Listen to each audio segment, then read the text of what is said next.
అర్జీల పరిష్కారానికి చర్యలు చేపట్టాలని జిల్లా కలెక్టర్ స్వప్నం దినకర్ పుణ్కర్ అధికారులను ఆదేశించారు. సోమవారం జిల్లా పరిషత్ సమావేశ మందిరంలో నిర్వహించిన ప్రజా ఫిర్యాదుల నమోదు పరిష్కార వేదికలో జిల్లా కలెక్టర్తో పాటు జిల్లా జాయింట్ కలెక్టర్ ఫర్మాన్ అహ్మద్ ఖాన్తో కలిసి అర్జీలు స్వీకరించారు.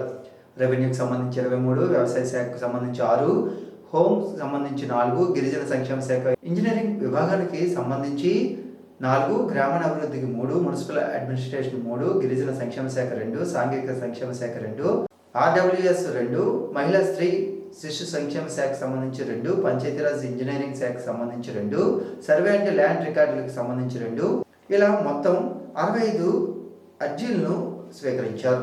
ఈ అర్జీల స్వీకరణలో జిల్లా రెవెన్యూ అధికారి ఎం వెంకటేశ్వరరావు, డిఆర్డీఏ పీడీ కిరణ్ కుమార్, జిల్లా జడ్పీ సిఇఓ ఎల్ఎన్వి శ్రీధర్ రాజా ఉన్నారు. లావేరు మండలం బంతలకోడూరు గ్రామంలో గల శ్రీ మీనాక్షి సమేత స్వామి సుందరేశ్వర స్వామివారి ఆలయంలో అఖండ భజన కార్యక్రమం అంగరంగ వైభవంగా జరుగుతుంది. సోమవారం ఉదయం 6 గంటలకు ప్రారంభమైన ఈ ఏకాహ కార్యక్రమం మంగళవారం ఉదయం 6 గంటల వరకు నిర్వహిస్తున్నారు. కార్తీక మాసాన్ని పురస్కరించుకుని చేపట్టిన ఈ కార్యక్రమంలో మంగళవారం మధ్యాహ్నం ఆలయ ప్రాంగణంలో అన్నప్రసాద కార్యక్రమం ఉంటుందన్నారు. అదే రోజు సాయంత్రం 4 గంటల నుండి స్వామివారి తిరువీధి కార్యక్రమం జరుగుతుందని నిర్వాహకులు, ఆలయ ధర్మకర్త సాధు బసవరాజు, ఆలయ ప్రధానార్చకులు రేజటి రామచంద్ర శర్మలు తెలిపారు.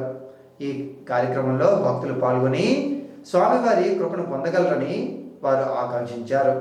సుప్రసిద్ధ శైవ క్షేత్రమైన బలరామ క్షేత్రంలో శ్రీ ఉమారుద్ర కోటేశ్వర స్వామి రుద్రాక్షుడిగా భక్తులకు దర్శనమిచ్చారు. ఆఖరి సోమవారం రోజున రుద్రాక్షలతో ప్రత్యేక అలంకరణతో భక్తులకు ఉమారుద్రుడు దర్శన భాగ్యం కలిగింది. 1,00,000కు పైగా రుద్రాక్షలతో కనిపించిన శ్రీ ఉమారుద్ర కోటేశ్వర స్వామి వారికి ఆలయ ప్రధాన అర్చకులు ఆలవల్లి శ్రీరామూర్తి శర్మ వేకువజామున విశేష అర్చనలో హారతుల అభిషేకాలు చేపట్టారు. ఈ సందర్భంగా ఆయన మాట్లాడుతూ, కార్తీక మాసంలో ఏడాదిలో ఒకమారు మాత్రమే రుద్రాక్షలతో శ్రీ ఉమారుద్ర కోటేశ్వర స్వామి వారి దర్శనం ఉంటుందని, అందువల్ల భక్తులు దేవాలయానికి విచ్చేసి స్వామి దర్శనం చేసుకోవడం ద్వారా పరమ పునీతులు అవుతారని శ్రీరామూర్తి తెలిపారు. ఆలయ ఈవో కె సర్వేశ్వరరావు భక్తులకు ఎటువంటి అసౌకర్యాలు కలగకుండా అన్ని ఏర్పాట్లు చేశారు. మహిళలపై హింసకు పాల్పడితే చర్యలు తీసుకుంటామని జిల్లా కలెక్టర్ స్వప్నం దినకర్ పుణ్కర్ చెప్పారు. అంతర్జాతీయ స్త్రీ హింస నిరోధక దినోత్సవం సందర్భంగా జిల్లా పరిషత్ కార్యాలయం నుండి సంతోషమత గుడి వరకు నిర్వహించిన ర్యాలీని జిల్లా జాయింట్ కలెక్టర్ ఫర్మాన్ అహ్మద్ ఖాన్తో కలిసి ఆయన సోమవారం ప్రారంభించారు. ఈ సందర్భంగా ఆయన మాట్లాడుతూ, అంతర్జాతీయ స్త్రీ హింస నిరోధక కార్యక్రమం 4 రోజుల పాటు నిర్వహిస్తామన్నారు. ఈ కార్యక్రమంపై మహిళల్లో అవగాహన కల్పిస్తామని పేర్కొన్నారు. వైద్య ఆరోగ్య శాఖ, మహిళా స్త్రీ శిశు సంక్షేమ శాఖ, డిఆర్డీఏ శాఖల సమన్వయంతో ఈ కార్యక్రమాలు చేపట్టనున్నట్లు ఆయన వెల్లడించారు. ఈ ర్యాలీలో బాల్య వివాహ రహిత భారతదేశం, జెండర్ ఆధారిత హింసకు వ్యతిరేకంగా జాతీయ ప్రచారం తదితర స్లోగన్లతో ర్యాలీ చేపట్టారు. ఈ కార్యక్రమంలో జిల్లా వైద్య ఆరోగ్య శాఖ అధికారి డాక్టర్ బి మీనాక్షి, వెనుకబడిన తరగతుల సంక్షేమ శాఖ జిల్లా అధికారి అనురాధ, మహిళా స్త్రీ శిశు సంక్షేమ శాఖ PD B Santhasri, DRDA PD Kiran Kumar, వైద్య ఆరోగ్య శాఖ, మహిళా స్త్రీ శిశు సంక్షేమ శాఖ సిబ్బంది తదితరులు పాల్గొన్నారు. గార మండలం దీపావళిలో ఆధ్యాత్మిక శోభ సంతరించుకుంది. సోమవారం ఉదయం శ్రీ ధర్మశాస్త్ర జ్ఞానాశ్రమం సన్నిధానం ఆధ్వర్యంలో హరిహర సుత అయ్యప్ప ఉత్సవమూర్తికి తిరువిధి గ్రామోత్సవం అంగరంగ వైభవంగా చేపట్టింది. శ్రీ ధర్మశాస్త్ర జ్ఞానాశ్రమం 2వ వార్షికోత్సవం సందర్భంగా ఉత్సవాన్ని చేపట్టారు. ఉదయం 4 గంటల నుండి విఘ్నేశ్వర పూజ, పుణ్యవచనం, అయ్యప్ప స్వామి వారికి అభిషేకాలు, అర్చనలు నిర్వహించారు.